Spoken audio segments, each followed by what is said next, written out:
মেয়েটা জীবিত, তার চোখ ফ্যাল ফ্যাল করে তাকিয়ে আছে আকাশের দিকে।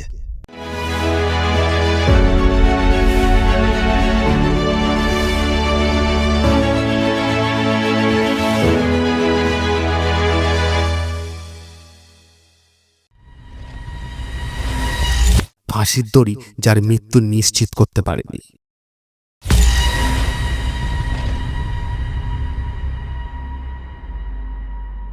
একজন মহিলা যাকে সবাই মৃত ভেবে কাফিনের ভেতরে ভরে মাটি চাপা দিতে যাচ্ছিল, কিন্তু কাফিনের ভেতর থেকে হঠাৎ ভেসে আসে এক কান্নার শব্দ।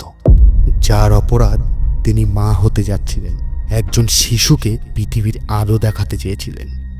তার এই অপরাধের জন্য আদালত তাকে ফাঁসির সাজা শোনায়, এবং সেই ফাঁসি হবে সাধারণ মানুষের উপস্থিতিতে, প্রকাশ্যে, রাস্তায়। কিন্তু সেই ফাঁসি কেড়ে নিতে পারেনি ওই মায়ের জীবন। এটা কোনো সিনেমার গল্প নয়, ইতিহাসের এক ভয়ঙ্কর বাস্তব। 1770 সালের কাছাকাছি স্কটল্যান্ডের এক গ্রামে জন্ম নেয় এক শিশু কন্যা। নাম রাখা হয় এলিজাবেথ মার্শাল, যদিও গ্রামের মানুষ তাকে ভালোবেসে ডাকত বেসি নামে। তার জন্ম হয় এক দরিদ্র কৃষক পরিবারে 8 ভাই বোনের ভিড়ে। ছোটবেলা থেকেই সংগ্রামের সঙ্গে তার যেন বন্ধুত্ব করে ওঠে। মা ছিলেন গৃহকর্মী আর বাবা কৃষিকাজ করতেন জমিদারের খামারে। শিক্ষা ছিল না বললেই চলে, কিন্তু বেসি ছিল চালাক ও পরিশ্রমী।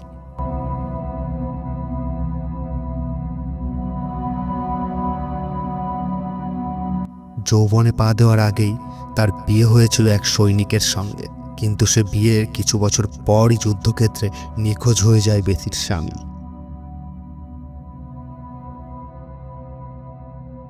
স্বামীহারা বেসি তখন নিজের জীবন যুদ্ধ শুরু করে। অভাব অনটনে ভরা জীবন তাকে বাধ্য করেছিল গ্রাম ছেড়ে শহরে কাজ খুঁজতে। এডিনবার্গ শহরের এক সরাইখানায় কাজও পেয়ে যায় বেসি। কাজ ছিল থালা বাসন ধোয়া ও খদ্দেরদের খাবার পরিবেশন করা। এই পরিবেশে প্রতিদিন বহু পুরুষের চোখে পড়ত সে। সরাইখানার এক কর্মী জজ নামে এক যুবকের সঙ্গে তার সম্পর্ক গড়ে ওঠে। তাদের মধ্যে গোপনে ভালোবাসা হয়, চুপিসারে দেখা সাক্ষাৎ করত তারা।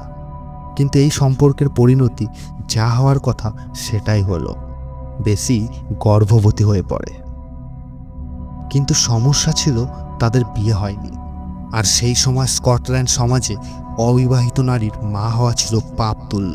তার নিজের পেটের আকার দেখে সরাইখানার কাজও তাকে বন্ধ করে দিতে হয়। গর্ভাবস্থার 6 মাসের মাথায় তাকে ঘরও ছেড়ে দিতে হয়। বেসি বাধ্য হয় একা থাকতে, কারো সাহায্য ছাড়াই। সমাজ থেকে লুকিয়ে সে সন্তান ধারণ করে চলে। অবশেষে সেই দিন আসে, এক কুঁড়ে ঘরে বেসি সন্তান প্রসব করে। কিন্তু ভাগ্যের নির্মম পরিহাস, শিশুটি মৃত জন্মায়। বেসি শিশুটিকে জড়িয়ে ধরে কাঁদতে থাকে আর মনে মনে ভাবে, জানি না বেঁচে থাকলে কি হতো। পরের দিন ভোরবেলা স্থানীয় এক কবরস্থানে সে লুকিয়ে শিশুটিকে কবর দিতে আসে।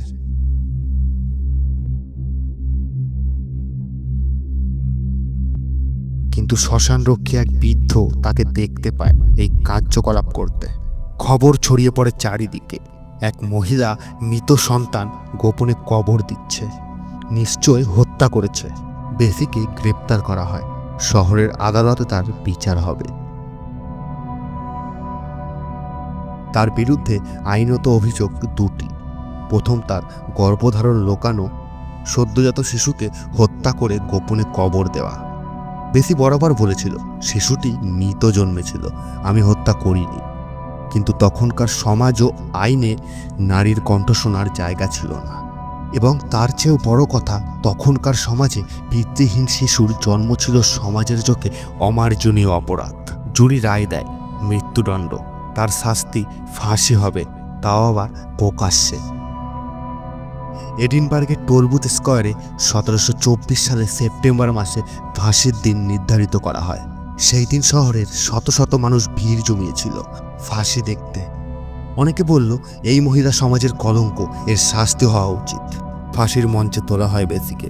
তার মুখ ছিল নিস্তব্ধ, চোখে জল ছিল না বেসির, কেবল বুকের গভীরে যেন গুমড়ে ওঠে এক কান্না।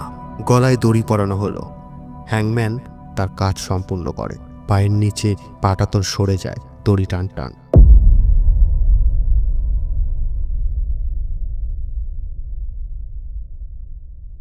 শহরের ঘড়িতে সময় বাজে। সবাই ভাবে শেষ। তার নিথর দেহ কফিনে তোলা হলো। পরের দিন ভোরে সমাধিস্থ করতে পাঠানো হয়। কিন্তু কফিনটি গাড়িতে তোলার সময় ঘটে যায় এক আশ্চর্য ঘটনা। কফিনের ভেতর থেকে হালকা শব্দ ভেসে আসে। প্রথমে কেউ বিশ্বাস করেনি, কিন্তু তখনই কফিনটি হালকা দুলে ওঠে। খুলে দেখে মেয়েটা জীবিত। তার চোখ ফ্যাল ফ্যাল করে তাকিয়ে আছে আকাশের দিকে।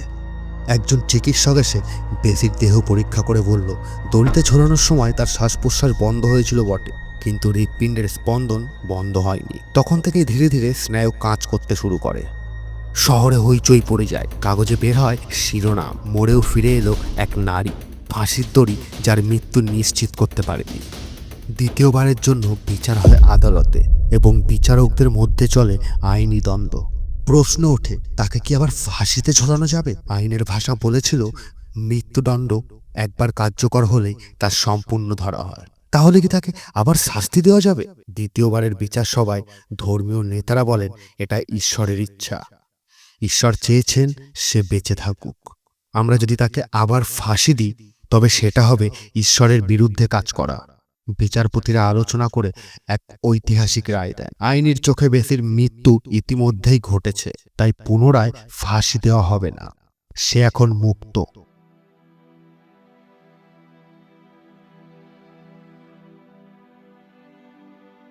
বেসি মার্শাল নতুনভাবে জন্ম নেয়।